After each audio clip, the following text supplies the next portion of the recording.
All right, y'all. Round two. We had a little false start there with the technological demons. We had to lay hands on our equipment and cast out the technological gremlins. But I think we're up and going. You guys might let us know on Facebook if you can hear us okay. Had some sound problems before. But I want to welcome you back to Pastor's Point of View. My name is Pastor Andy Woods, and I'm back with my good friend Tomalia Bench, who was with us last time, and I thought we would carry Tomalia over into this show because we really didn't have a chance to finish, what we were talking about in terms of globalization. And I think we're going to hit on an issue today that everybody's concerned about, and it has to do with the erasure of our borders. Do you think that's a big issue on people's minds? It's big on my mind. I mean, I would say that issue is really what propelled Donald Trump to the presidency. Yes.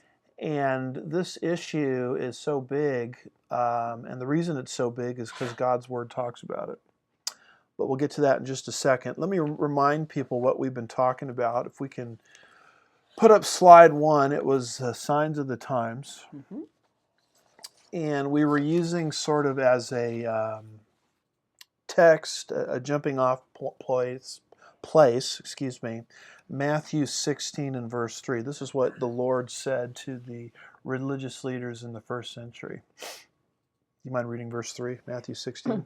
And in the morning, there will be a storm today, for the sky is red and threatening. Do you know how to discern the appearance of the sky, but cannot discern the signs of the times? That's an amazing rebuke to the Pharisees and the Sadducees. So they knew how to figure out weather. Red sky in the morning, sailor take warning, but they couldn't figure out the prophetic season they were in. Right. And if that's true related to the first coming, and there's more signs related to the second coming, our logic is believers today need to be even paying more attention to the signs related to his second advent. So we have our prophecy panorama chart. We have a tribulation period that's coming. We believe that the tribulation period can't just happen. The stage has to be set. But we also believe that there is a rapture of the church before the tribulation period, which is a signless event. It's imminent. It could happen at any moment. It could happen before this broadcast is over. Some people might be praying for that to happen. I don't know. But if the stage is being set for the tribulation period and the rapture comes before the tribulation period, wow, that should really clarify our thinking that the return of the Lord is very near for his church. So that's why we're offering these comments. And we like to use the analogy of the chessboard. You can't just have a game of chess unless someone takes the game board out of the box, assembles the pieces, and the players take their respective seats. Then a chess game's ready to start. And so what's happening is the Lord is setting the stage for the tribulation period in the same way. And you know that a great drama, a great contest is about to begin. And so you look at slide number 5, and our focus is on 7 signs. We looked at a bunch of stuff related to Israel, God's super sign for the end times. And now we've moved into international politics. And one of the things that's very important to take a look at relative to politics is the trend towards world government. Right. And so I think those are the 2 super signs, telling us the season we're living in, God's dealings with Israel and the movement amongst the Gentile nations towards global governance. And so if you take a look at slide number 8, we have looked at global government. I think this is our 3rd or 4th show on world government. We've looked at it, 9 ways to Sunday, really. Anything that could be said about world government, we've tried to examine it. Number 1, the divine perspective on world government. God is against it. Just read what he did at the Tower of Babel, Genesis 11. Number 2, Satan's goal of implementing world government. Very clearly, Satan wants to bring world government into fruition. Number 3, elite thinking. We've seen that this idea for world government already exists in the thinking of lost man. Number four, our educational system. We believe that our educational system is preparing uh, global citizens for tomorrow. We also looked at management by crisis and the Gaia hypothesis, and how you need a global problem to bring in a global solution. And then last time, I think you were with us, we looked at some things that also have to be in place. Somehow they've got to get rid of the United States Constitution, because that wonderful document is a straitjacket on world government, and these people are trying to bring in maximum world government. So somehow that document has to be marginalized or eradicated altogether. And we looked at how that trend is clearly in place. And then we've looked at how the pretext for global prosecutions and a global legal system is already in place through something in The Hague called the ICC, or the International Criminal Court. And what we're transitioning into now is a major trend. I mean, it's interesting that even the unsaved world is picking up on this. And this is the ninth and final thing we're talking about relative to world government, and that's the change away from national borders into transnational regions. In other words, that's something that has to happen before you can have global government. So a big movement in our world into what's called regionalism. And basically, what do I mean by regionalism? What I basically mean by that is you take similarly situated countries in different geographical areas of the world, and you kind of conglomerate them into a region. And what happens over time is those individual nations lose their sovereignty. They lose their power. It's their former national capitals become kind of just no more power than a debating society. Right. And what really becomes powerful is some kind of city that reigns over that region. So you might think of what's happened in Europe, where the individual European nations don't have any power anymore. What's really important is Brussels or Luxembourg or something like that. And so this move towards regionalism is something that has to happen as a stepping stone into world government. And so that's kind of the trend we're looking at today, regionalism as a stepping stone into world government. And there's a beautiful description of this by Jerome Corsi in his book, America for Sale, Fighting the New World Order, Surviving Global Depression, and Preserving USA Sovereignty. And he describes the process of regionalism so well. We're just going to read what he says on these next couple of slides 10 and 11. So would you mind reading that to us, unless you want to say something first about the direction we're moving in? Any No. thoughts come to mind? Okay, No. why don't you go ahead and read those Okay. to us just as a description of our movement into regionalism. The globalist model being used to attack U.S. sovereignty was first tested and proven in the creation of the European Union. Over a 50-year period, Europe transformed from being a group of sovereign nations into a full-fledged regional European government, complete with the European Union's central bank and a regional currency, the euro, which replaced the national currency of the participating nations.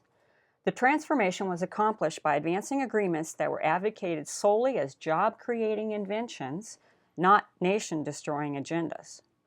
Architects of the European Union, such as Jean Monnet, used deception to advance their regional goals, proclaiming that their only interest was to attain economic efficiency and increased productivity through a cooperating group of regional nations, while the real goal was to erode over time the very sovereignty of participating states. By constantly denying that their goal was to create a regional government on the way to a one-world government, Monnet and his allies encouraged the participating nations to allow their citizens to migrate freely across open borders. Economic integration was accomplished step by step as the European Coal and Steel Agreement gave way to a European Economic Community, followed by a European Atomic Energy Commission, and ultimately a European Free Trade Association.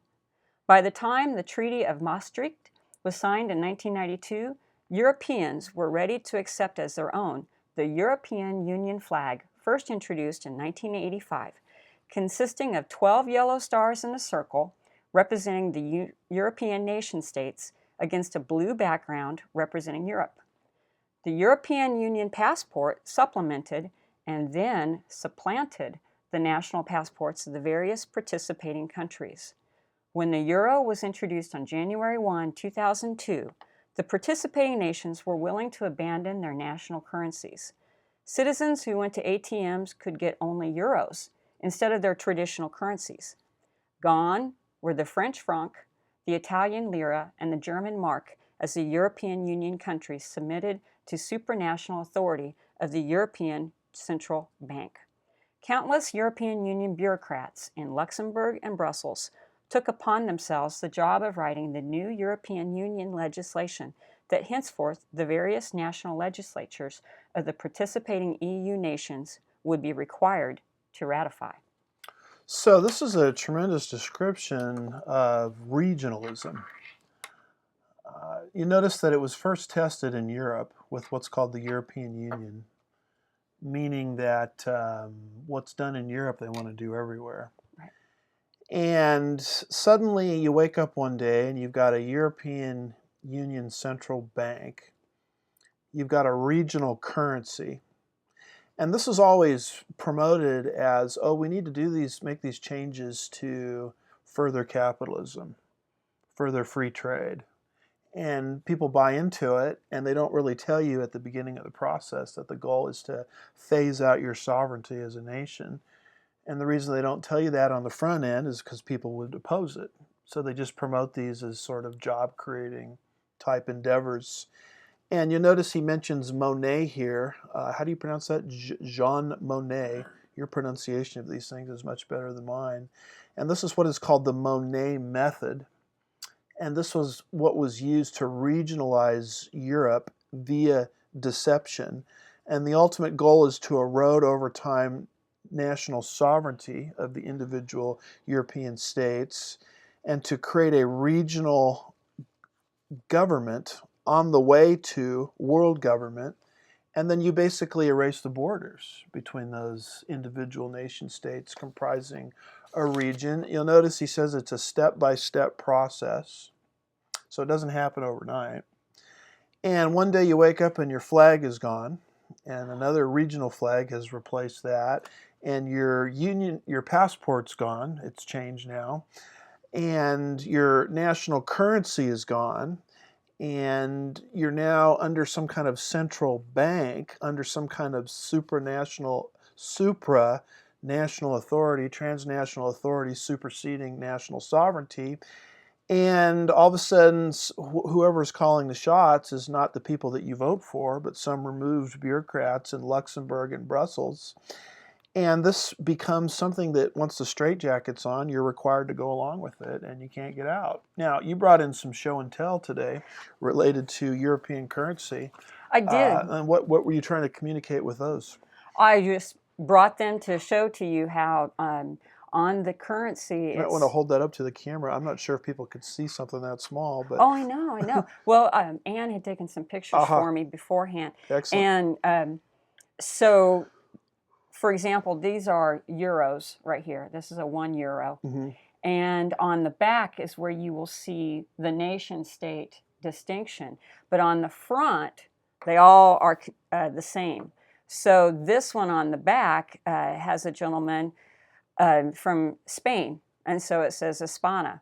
And then this one is a gentleman from Belgium, mm-hmm. and then this one is Queen Beatrix of the Netherlands. So that's where you get to see the individuality of the nation state. But on the front, they all look the same, and it is exactly as we read in the quote. So it says euro for all those. They all say €1 on the front, and they have 12 stars. That's the flag. And then the new European flag. And then they have a map of the 15 nations that are in the EU.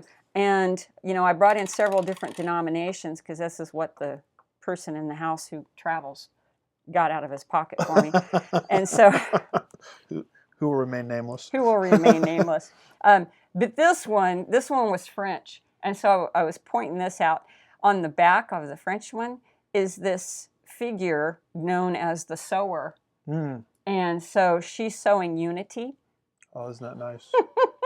Yeah, isn't that nice? But the French, even though they're unified, they still get to keep their nationalism. At least that's their motto. Right. So they get to keep their nationalism in pictorial form only. And I think it's interesting that the individual nation is on the back. Yeah.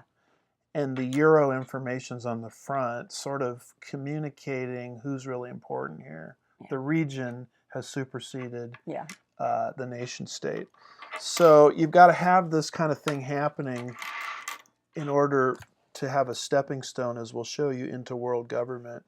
And I think what's happening is people are starting to wake up to this. As I said at the top of the show, I think that's largely why Donald Trump was in the White House, is somehow he tapped into this. Mm-hmm. And your average person out there knows instinctively that they're losing their country. And as you kind of move around Europe, you have the Brexit movement, where the Brits got sick of Luxembourg and Brussels telling them how loud their lawnmower should be. And so you have the Brexit movement. You have Macron, if we read the news headlines right, just lost his election.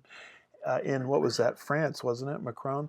And so people are kind of reacting against this, but in my humble opinion, it's a little too late. Yeah. The straitjacket's already on, and Monet designed this a long time ago, and so people are kind of waking up to it, but regionalism is here to stay. Would you agree with that analysis? I'm afraid that's true. Yeah. So what is being attacked here under regionalism is, if we look at slide number 12, is what's called the sine qua non of nationhood. Okay, things you have to have, right? Yes. Sine qua non is a Latin expression meaning without which there is nothing. In other words, if you remove one of these elements, you don't have a country anymore. Okay.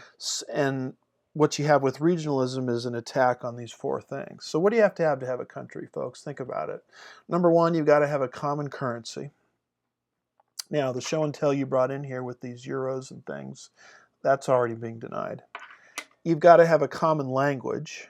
If you don't have a common language, you can't have a country. What you have is a country being balkanized into different, linguistic speaking groups. You've got to have a common culture. And the last thing you got to have control over is your borders. If you don't control your borders, you don't have a country anymore. Now, wouldn't you say these are the four things under attack in Europe? And as we look here in the United States, wouldn't you agree that these are the four things that are in attack here in North America? Yes. And wouldn't you, I would say this is the reason Donald Trump got elected, is he spoke to these issues like few Republicans have ever spoken to those issues in prior times. And so regionalism attacks the nation state, going back a couple of episodes, which is the very thing that God himself ordained at the Tower of Babel. God is the author of the nation state. And so regionalism is an attack on something God has established, and it's Satan's agenda to usurp the rule of the Creator through individual nations and to foist humanity into one world government. We know he's going to get a chance to do that in the tribulation period, so regionalism is a stepping stone on the way to world government. Now we have slide number 13. This is all humanism. You know about the Humanist Manifesto. Yes.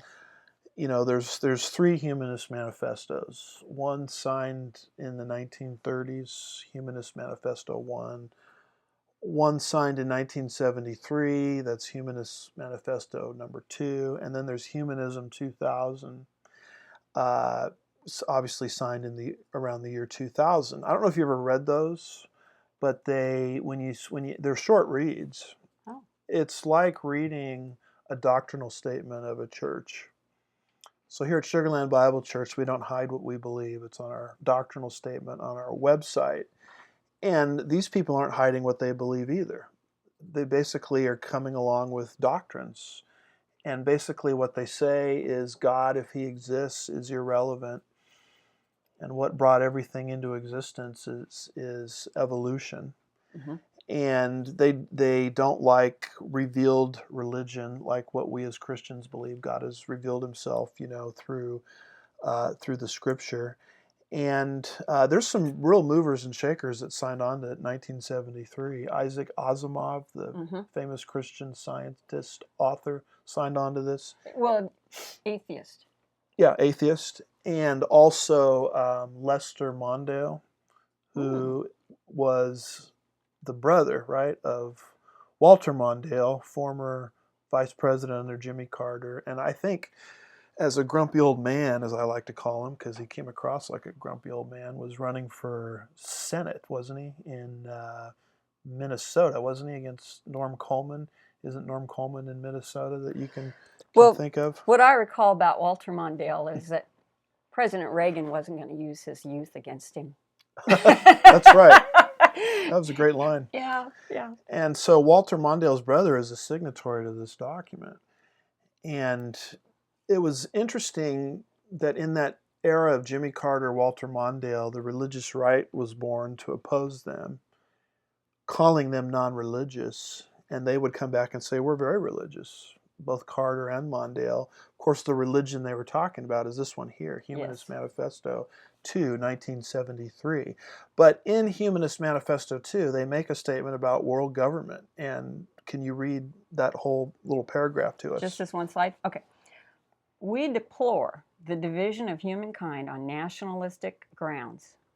We have reached a turning point in human history where the best option is to transcend the limits of national sovereignty and to move toward the building of a world community, a system of world law and world order based upon transnational federal government. So we hate nations. Now, who established nations? God did, Genesis 11. It's interesting that did you catch this language here? They use the language, we deplore the division of humankind on nationalistic grounds. Now, weren't Trump voters by Hillary called a basket of deplorables? Yes. And I don't know how many people have made the connection between that statement and what Humanist Manifesto 2 says. But when she calls Trump voters a basket of deplorables, she's actually using language from Humanist Manifesto 2. Kind of interesting. So we want to get rid of nations and we want to move into transnational federal government, meaning government that supersedes nations, and we can't get there unless we have regions first. Right. So this is something that's been well choreographed, going back to really 1933, the first Humanist Manifesto. And do you recall the first environmental sit-in? The name now, of course, is escaping me. Earth Day. Oh. Earth Day. There we go. They actually had literature that they produced in what is called the Environmental Handbook of 1970. And I went and bought it online because I wanted to see how choreographed these people were. But they were all saying this. This was their literature that associated the first Earth Day. And they were all saying this back in 1970, that we've got to phase out nations. Do you mind reading that to us? In fact, just to save time, you can just read that underlined portion. Okay. Nations must be phased out as quickly as possible and replaced with tribal or regional autonomous economies. Okay. But there you see it. Get rid of nations, and what are you going to replace it with? Regions. So this trend from nations to regions as a stepping stone for world government is right there in the playbook going back to 1970, the Environmental Handbook.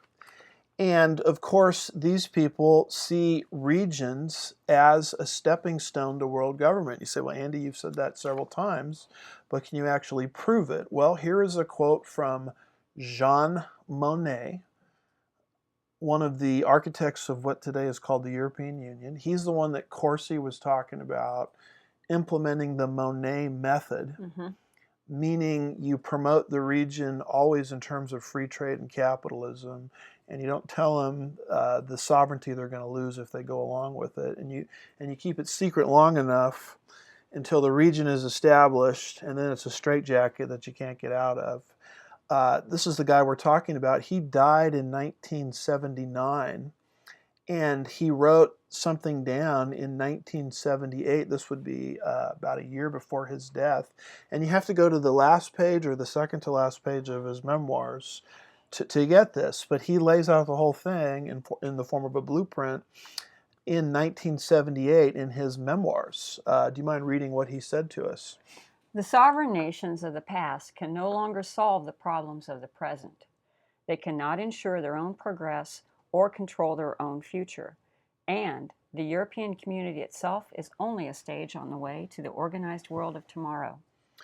So the sovereign nations of the past can't solve the problems anymore of the world. Why? Because the problems of the world are global in their minds. Right. Therefore, you've got to have a global government as a global solution.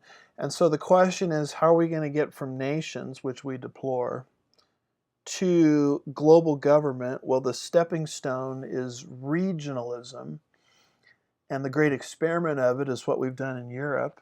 And he says very clearly back in 1978 that the European community is just a step on the progress to the organized world of tomorrow, the New World Order. In other words, we're not going to get our world government unless we pass through regions first.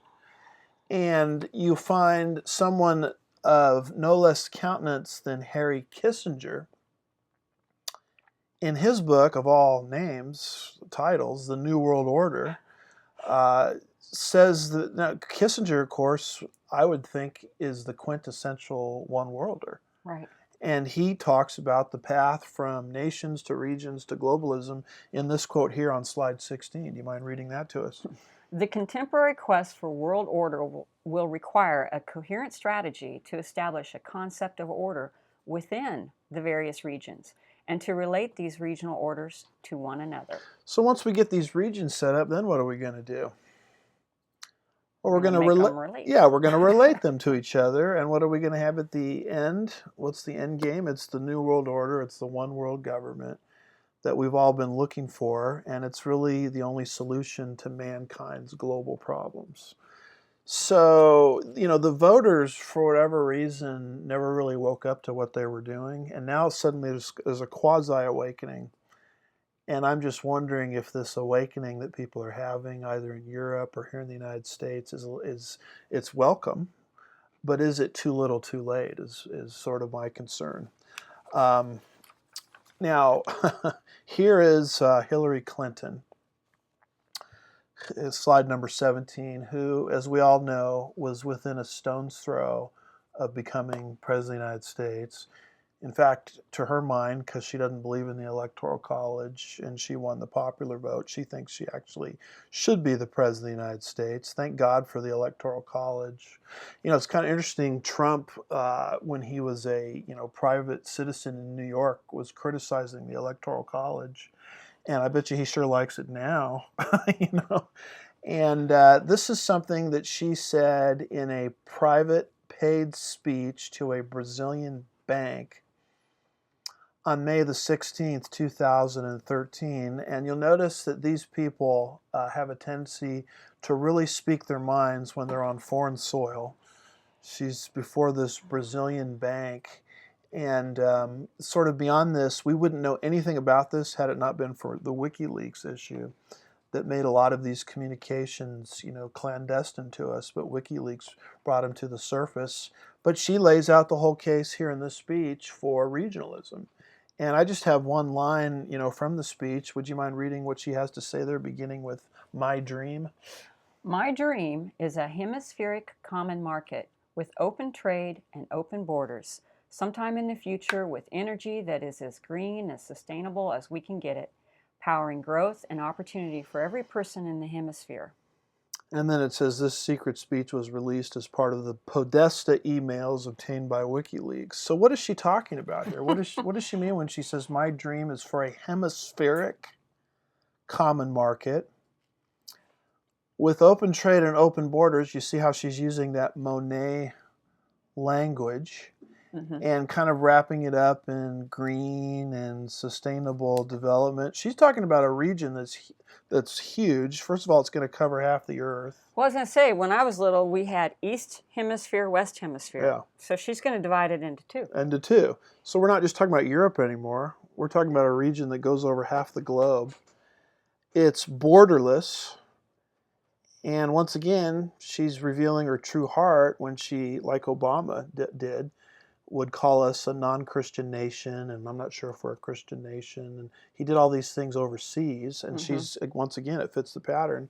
You know, what did the Lord say? Out of the abundance of the heart, the mouth speaks. And they sure, you know, get less guarded when they're overseas. And there she lays out the whole case for regionalism. It's the biggest region I've ever seen proposed, covering half the world. So I don't know. What do you think about all this?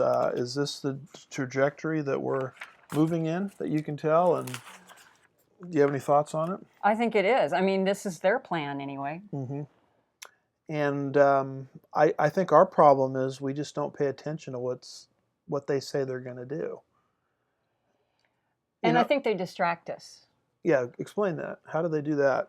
It's kind of like impeach. Yeah. You know. The OJ trial. Yeah.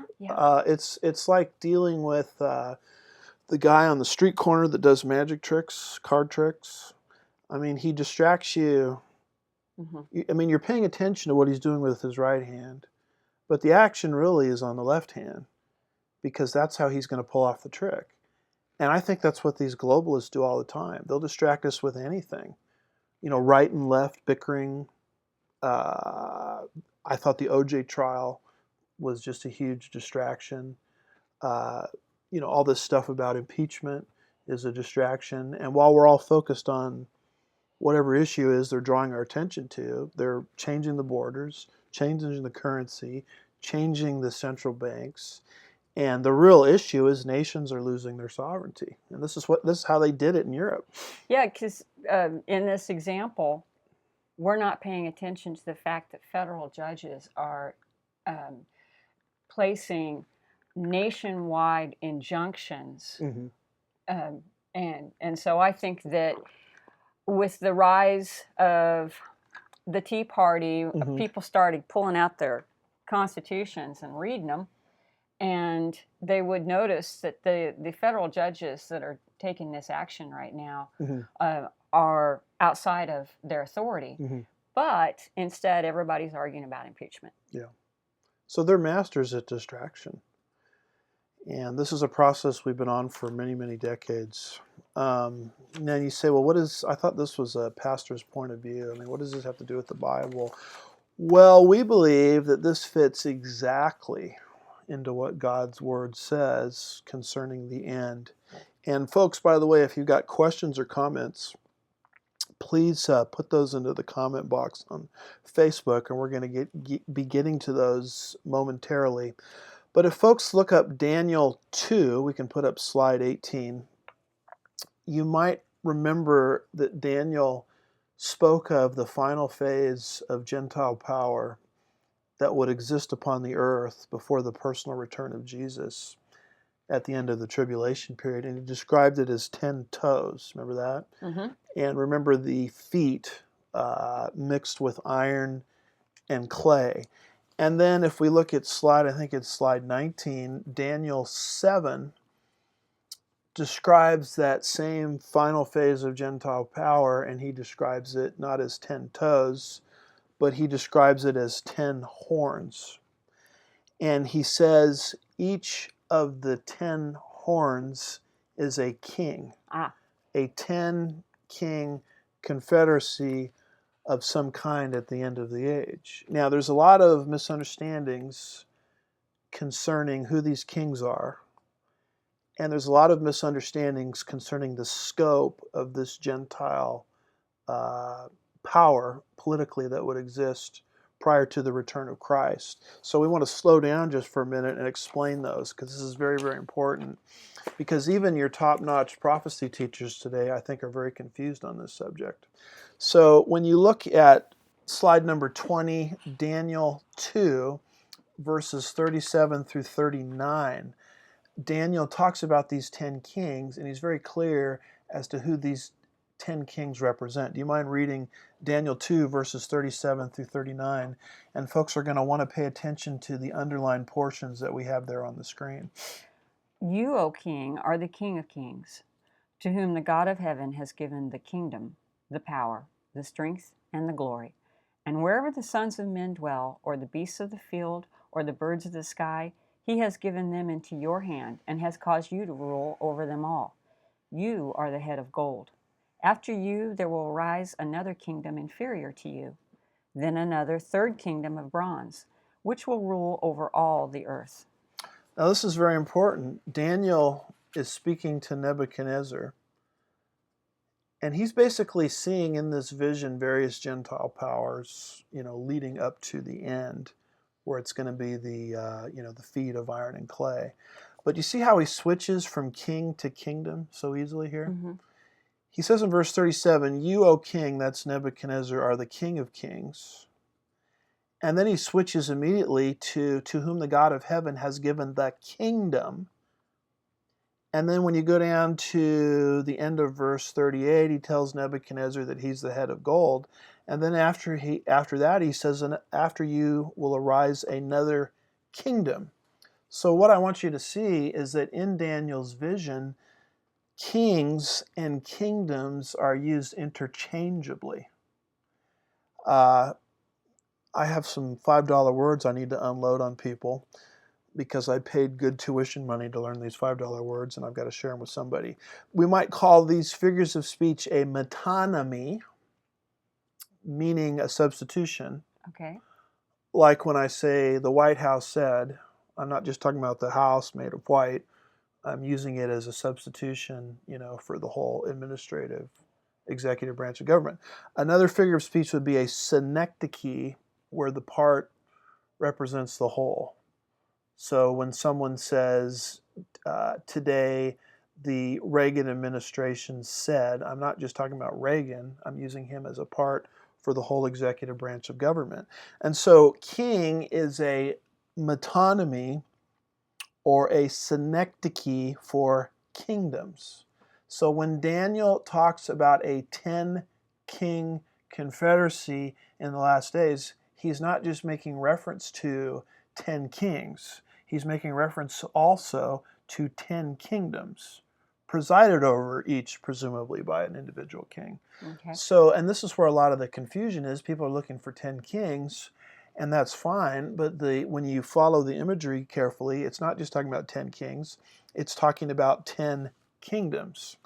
Now, when you go to slide number 21, Daniel 7, verses 23 and 24, we learn the expanse of these 10 kings or kingdoms. They're not just coming from one geographical area. They're going to cover the whole earth. And the Bible's so clear on this, I'm not sure why so many of us have missed this. But would you mind reading Daniel 7, verses 23 and 24? The fourth beast will be a fourth kingdom on the earth, which will be different from all the other kingdoms and will devour the whole earth and tread it down and crush it. As for the 10 horns, out of this kingdom 10 kings will arise, and another will arise after them. And he will be different from the previous ones and will subdue 3 kings. So we have these 10 kings that we know are synecdoches or metonymy for kingdoms. And we know that these 10 kingdoms, is there anything ambiguous about this? It says they're going to, verse 23, devour the whole earth. And apparently what happens is 3 of these regions, can I call them that, or kingdoms, aren't going to submit to the Antichrist, and 7 will voluntarily cooperate. So 3 have to be subdued, and 7 cooperate voluntarily. But that's something that obviously has to be in place.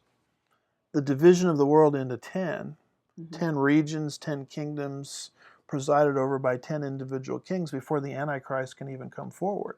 And what we're saying is these 10 kingdoms are regions which are necessary to coalesce together to form the antichrist world government of the future. So the movement from nations to regions to globalism that we've been talking about is exactly, as far as I can tell, what God's word predicts, for the end times. So here is sort of what I would see happening. One region could be Europe.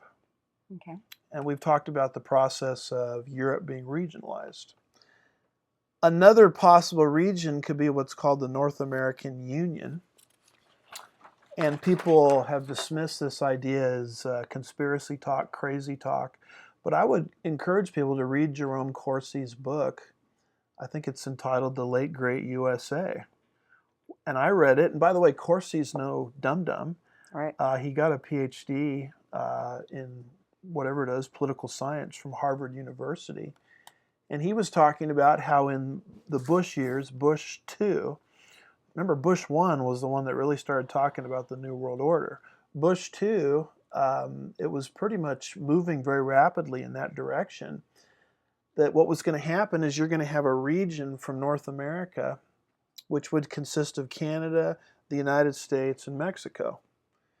So what do you do with the borders between those three countries? You marginalize them or you erase them. And then what do you do with the American dollar? It's replaced by one currency that's going to reign over all three regions called the Amero, just like we had the Euro doing the same thing in Europe. I mean, Monet said this, didn't he? We've got to reproduce this all over the world. So what I think is going to happen is you're going to have 10 regions like this in terms of dividing up the entire planet. And it's that 10-region confederacy with 3 kings rebelling, 7 cooperating that the Antichrist is going to get hold of. And that's how he's going to bring in his new Babylon, his world government that he's wanted ever since the project was interrupted at the Tower of Babel or Babel. Now, am I crazy talking like this? What do you think? You can say yes if you want to. Well, I don't think you're crazy. Well, let's put up slide 22. This is what is called the Club of Rome. The Club of Rome put this together not too many years ago. And isn't it interesting, Tomalia, that the Club of Rome has the world divided up into 10 regions? I mean, why not 9 regions? Why not 11 regions? Why exactly 10? The similarities between what the Club of Rome has desired to do and envisions to do compared to what the Bible says, I mean, to me, the similarities are uncanny. But let's read a little bit about this 10 division by the Club of Rome from Gary Kaw's excellent book, En Route to Global Occupation, page 40. Would you mind reading that paragraph to us? And you want me to stop here, or do you want me to go ahead and list? You know what? Why don't you? Oh, good. They've been nicely divided up. Why don't you just go ahead and read the whole thing, if you don't mind? Okay. The Club of Rome had its beginnings in April of 1968. The Club of Rome has been charged with the task of overseeing the regionalization and unification of the entire world. The club could therefore be said to be one step above the Bilderbergers in the one world hierarchy. On September 13, 1973, the club released one such report entitled Regionalized and Adaptive Model of the Global World System. The document reveals that the club has divided the world into 10 political economic regions, which it refers to as kingdoms. As the 10 How interesting. Yeah. Sounds like Daniel 7. Go ahead. As the 10 kingdoms regions come together even more in preparation for the reign of the world ruler, we will see the regionalizing of money, then a globalization of monetary exchange, or the cashless society. Revelation 13 is referenced here. Mm-hmm. Regarding the world and its division into economic regions, here are the countries for each region. And since this map was drawn in 1973, the first region now also includes Mexico. So here are the 10 regions, folks, and we want to have that map up of the 10 regions as we're reading this. Number 1, NAFTA. America, Canada, and Mexico. Now that's what Jerome Corsi is talking about. And I think now it's kind of changed its name to the NAU, North American Union. But NAFTA, the trade agreement, could be part of that cooperative endeavor. Number 2, the EU, countries of the European Union, Western Europe as a whole. Okay, you can just put a check mark by that one. Right. That one's a done That's deal. done. Number 3, Japan. That's, yeah. Number 4, Australia, New Zealand, South Africa. Number 5, Eastern Europe, Pakistan, Afghanistan, Russia, and the former countries of the Soviet Union. Number 6, Central and South America, Cuba, and Caribbean islands. Number 7, the Middle East and North Africa. Number 8, the rest of Africa except South Africa. Number 9, South and Southeast Asia, including India. Number 10, China. Mongolia is now included with China. The islands of the seas, for the most part, fit in with the closest region. Okay, that's Gary Kaw's description of the Club of Rome. I think he explained earlier in this quote what the Club of Rome is. It's a globalist organization that sees the planetary problems as global in nature. Therefore, we need a global government to fix the global problems, and we can't get there until we phase nations out and move into regionalism as a stepping stone. Now, believe it or not, Tomalia, when you begin to talk like this to fellow Christians, a lot of them think it's heretical. Why do they think that? Because they have been conditioned to believe, myself, I believe this as well, going back to Hal Lindsey's book, The Late Great Planet Earth, which, by the way, is a great book. But ever since that book came out, the evangelical, prophecy-loving world has been conditioned to believe that the whole action is in Europe. Because Lindsey, drawing from his teachers, John Walvoord, Dwight Pentecost, others, have all taught that everything is Europe, Europe, Europe, Europe. It's a Euro-centric interpretation of prophecy. And we've talked over and over again about a revived Europe, a revived Roman Empire, so frequently that we think the Antichrist is going to completely come out of Europe. The problem is when you go back to Daniel 7:23, we had it up earlier, the 10-king confederacy, or 10-kingdom confederacy, it's very clear it devours the whole earth. So Europe could be a major part of it, but Europe is not the entirety of the action. And I am so relieved. I was thinking about this for years. I had a problem with this European Union. In other words, I saw the European Union as part of the package, no doubt. But I had a problem seeing it as the whole of everything that Daniel predicts because of the language in Daniel 7, verse 23 and verse 24. And how happy I was to discover the writings of Arnold Fruchtenbaum in his excellent book, The Footsteps of the Messiah. Page 36 says that very thing. So would you mind reading what Arnold Fruchtenbaum says? Fruchtenbaum says the idea here is not a 10-king confederacy that's a different quote there, not a 10-king confederacy out of Europe. It's a 10-kingdom, remember, king and kingdom are synonyms, they're interchangeable, arising not just out of Europe, but covering the entire earth. That's what Daniel 7 is talking about. And that's why this trend of the Club of Rome and regionalism into globalism is so significant, because it fits with a proper interpretation of prophecy. But anyway, why don't you read to us what Arnold Fruchtenbaum says, page 36 of his book, The Footsteps of the Messiah. This stage was seen in both Daniel 2 in the 10 toes and in Daniel 7 in the 10 horns. The one world government will divide into 10 kingdoms that will cover the whole world, not merely Europe. It has become common today to refer to the 10 kingdoms as being in Europe only, especially the former common market, now the European Union. But the text does not allow for this kind of interpretation. At the very best, the European Union might become one of the 10, but it could hardly become all of the 10. Can you read that line again? The European Union might become one of the 10, but it could hardly become all of the 10. Why not? Because he says earlier, the text will not allow that interpretation. See, that's why when people argue with me about how everything is Europe, I always say, well, do you take prophecy literally or don't you? I mean, the Bible is very clear that it's not just Europe. Europe's a part of it, no doubt. Europe's kind of a model, Mm-hmm. but the enchilada, the whole enchilada, or to use a Jewish analogy, the whole shawarma is a lot bigger than Europe. So I'm sorry to interrupt your reading there. Nope. A careful reading of the Daniel passage states that once the Fourth Empire rules the whole world, then this one world government will split into 10 kingdoms. This requires the 10 kingdoms to cover the entire world, not just the territory known as Europe. It would be a mistake to make too much of the European Union as being the 10-division stage. It's a mistake to make too much of it, he says. It would be far more consistent with the text to view it as possibly one of the 10, but not the entire 10. More consistent with Daniel's prophecy is the recommendation of the Club of Rome that whose map we just had up.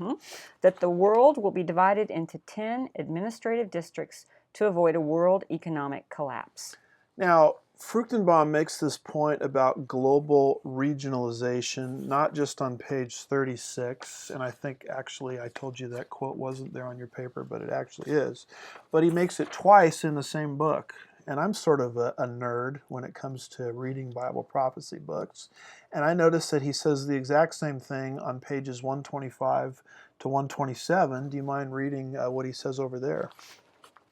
Am I on? Yeah, yes, right here? Yeah, right okay. there. And I don't think we have a slide for it, but he repeats himself. You know, when an author repeats himself, he's pretty serious about what he's saying. Yes. The Fourth Gentile Empire was to continue until it eventually devoured the whole world. According to Daniel 7:24, first half A, and as for the 10 horns, out of this kingdom shall 10 kings arise. In recent years, much speculation has centered on the European common market and more recently on the European Union. According to the usual scenario portrayed, there is to be a revival of the old Roman Empire composed of the confederacy of 10 European states. But these kingdoms cover the whole world and not Europe alone.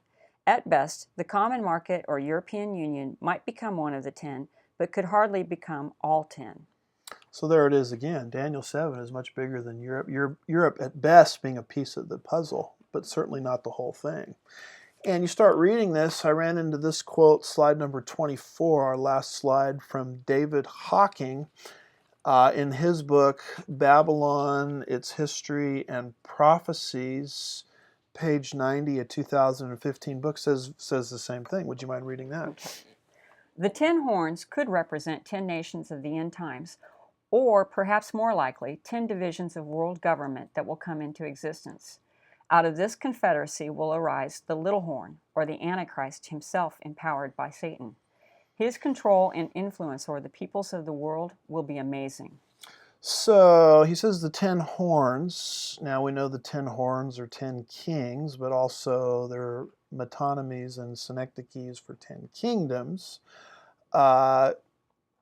Perhaps more likely will be, and he says right here, 10 divisions of world government that will come into existence. I mean, this is what we believe the Bible teaches.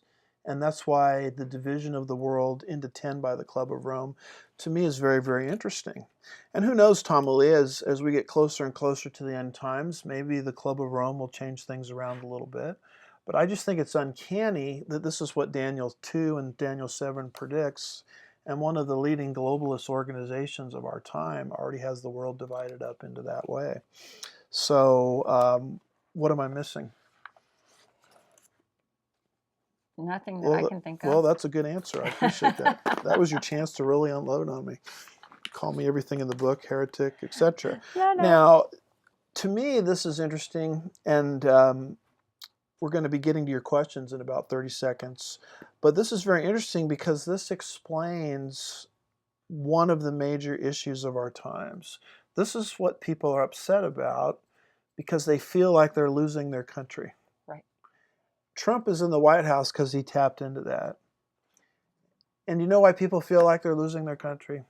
Because they are losing their country. Because to the globalists, an individual country like the United States of America is a problem.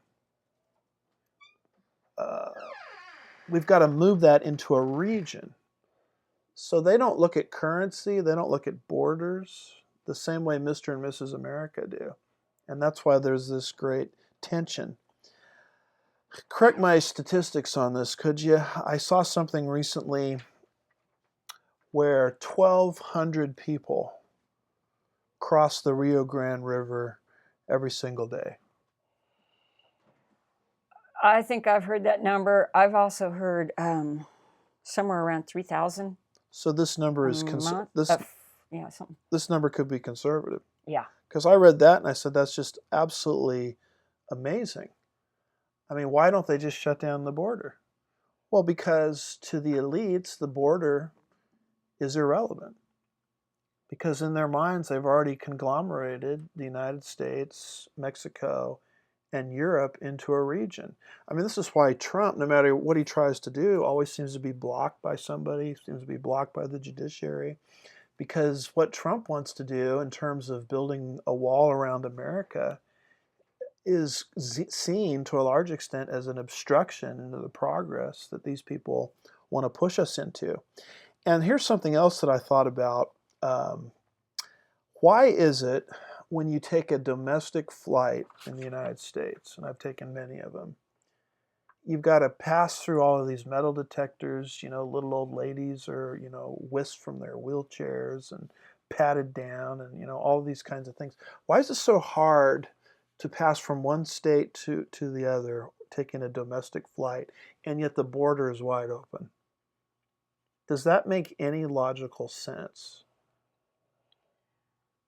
I think that's to mentally condition us. Yes. It's sort of like when in public schools you read these stories about how they bring in drug sniffing dogs and they tell students to open their lockers. It's almost as if they're conditioning a generation to just kind of submit to any kind of authority for an unlawful search and seizure. That's the way it looks to me. And it's very interesting to me that domestic flights are so heavily regulated, and yet 1,200 people every day are crossing the Rio Grande. That self-contradiction should alert you to the fact that in the minds of a lot of people, we've already been pushed into a regionalized governing concept. And I can't conclude this without talking about the Pope. The Pope, in an article May 29th, 2019 from CNSN News, entitled as follows: Pope compares U.S.-Mexican border wall to the Berlin Wall built by communists. And when the Pope just did that, what is the Pope doing? The Pope is saying that borders are immoral. I don't know if you're interested in reading this, but wasn't the Berlin Wall a little bit different than a potential wall between the United States and Mexico? I mean, wouldn't a wall between the United States and Mexico keep the bad guys out? Because haven't they found in that area Middle Eastern paraphernalia indicating that a group called OTMs, other than Mexican, can freely pass through that border? And we all know about 9/11 and what happened there. And, the Pope lives, I've been to Vatican City, I visited. He lives in a pretty gated area. Yeah. He lives in a great deal of security.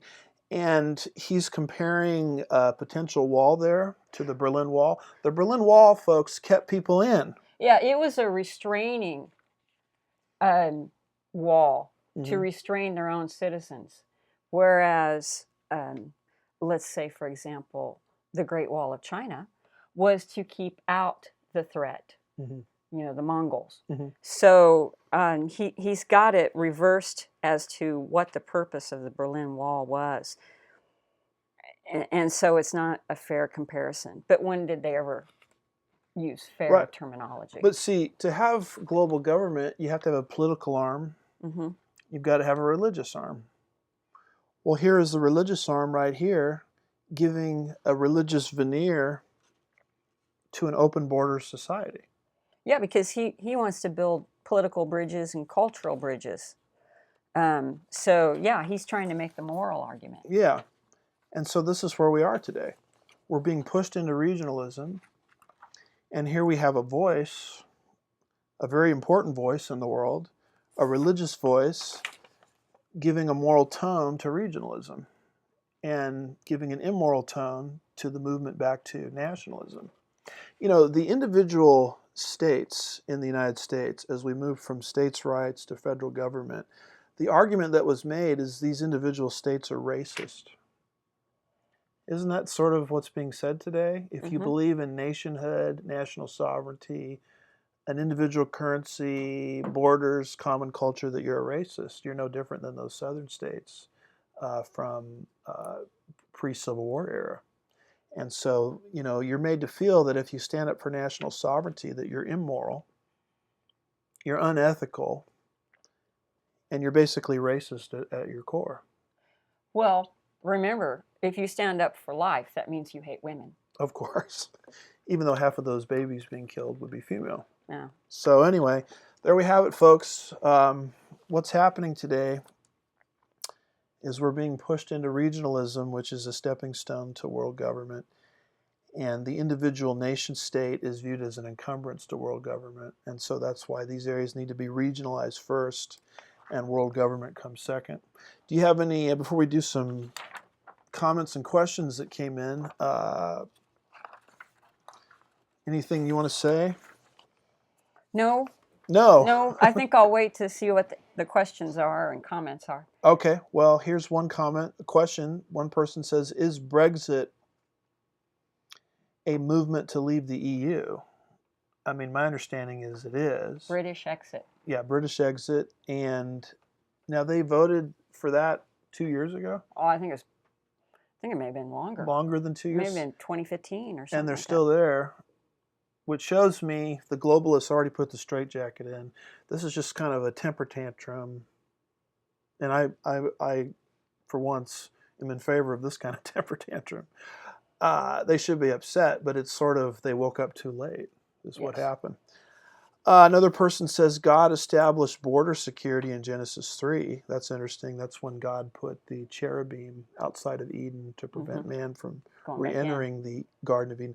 God established border security in Genesis 3 as a protection for people, and borders continue to exist in Revelation 22. In other words, even in the eternal state, borders are continual. And there's one border, folks, you can't traverse, and that's the distance between sinful man and a holy God. And there's only one passport that gets you through that border, and that's through the Lord Jesus Christ, right? So it seems to me God is sort of interested in border enforcement. Another person writes in and says, I'm so thankful to know others see all the distractions created to keep the ignorant masses from focusing on the real problem, being the setting up of one world government, currency, and religion, the loss of our Constitution, and the stage set for the Antichrist to have his day. Praise God, it will be a short day, and it will be. It'll be exactly 42 months. Revelation 13, verse 5, which is just a drop in the bucket compared to the eternal kingdom that follows, Isaiah 9, 6, and 7. Another person says, in reference to the... You don't want to read that one? Oh, I don't want to read that one. Okay. I won't do that. All right. That one got censored. Another person writes in and says, Trump knows exactly what you are talking about and is exactly what he is fighting against. So many people have no clue what is going on. A few of us get it. We are going as one Trump playing chess with the elites. Well, I hope you're right. I pray for Donald Trump. My heart, I didn't like Trump at the beginning in the primary season. My heart changed a lot towards Trump when he said no to the Paris Accord, a climate accord. So I felt like Trump was taking a stand for national sovereignty over global governance. When they came up with that wonderful line, we were more concerned with what people what's happening in Pittsburgh than we are Paris. Yes. I thought that was a great line. Whoever wrote that line deserves to be heavily promoted. Did you write that line? No. That's a good one. Another person writes, so interesting to observe the stage being set and witness how things are moving or unfolding in fulfillment of what God in his word said will, capital letters, happen. So anyway, folks, that's kind of wraps up our discussion of global governance as the second major sign of the end times. And I think we've been pretty exhaustive in our treatment of it. Of course, there's a lot of other things we could have said, but you get the idea. Anything you want to say real quick about global governance? Do you have any thoughts on, like you did last week, our role towards stopping it? Should we try to stop it? Well, the thing that keeps coming to my mind is calm. Because the Lord has told us about this, then I know he's in control of everything. That doesn't mean that then I just sit back and say, let it happen. Yeah. It's like I said last week, that our role is to stand as a restrainer, but we are not to be discouraged or fearful. Mm-hmm. Because, forewarned is forearmed. Yeah, perfect love casts out all fear. It's sort of like dealing with people that are very Calvinistic. They say, well, if God has elected someone to salvation, then why evangelize? And I kind of feel that way with this issue. It is true we're told the world is going to move in that direction, but I also believe we can play our role as the restrainer in slowing down the progress of evil through voting and being informed and et cetera, et cetera. And because of the people that will be witnessed to, I believe, by our attitude, the fact that when we're not going to shirk away from these conversations. I think there are an awful lot of people that are having happy talk about everything else because they don't want to talk about this because they're afraid of it. Yeah. And we are able to address this subject without fear. And I think non-believers, that is an attraction for them. And then we can launch from there into the gospel and witnessing to them about why it is that we have assurance. Yeah, why we'd be concerned about it, but have peace about it simultaneously. So that makes us sort of a peculiar people. There's a lot of people out there. I would call them conservatives that think the way we do on these things, but without the Holy Spirit. Right. So they come across like they're ranting and they're upset, and that's not the Christian way to approach this subject, right? Correct. Yeah. Without the love. Great point. Because it's his kindness that leads us unto repentance. We're going to sign off just real quick by way of advertisements. Check out the Grace Global Radio app for 24/7 expository preaching around the clock. Check out us at Sugarland Bible Church. We're taking a Wednesday hiatus. We're going to pick that up again on September. But check us out Sunday morning, Central Time for our Sunday school hour, as we're going to be talking about angelology pretty quick, and also our sermon series through the book of Revelation. Check out our YouTube channel. Just go to Andy Woods, Pastor's Point of View, and sign up for our YouTube channel. We've noticed that YouTube has sort of been suppressing subscriptions in some of my friends out there, so make sure your subscription is up to date. Okay. It's free. And then if you're interested in theological education, check out Chafer Seminary, www.chafer.edu. And it looks like we're ready to sign off. At least that's the vibes I'm getting around this office. And so we're going to sign off, and we'll see you next time. God bless you.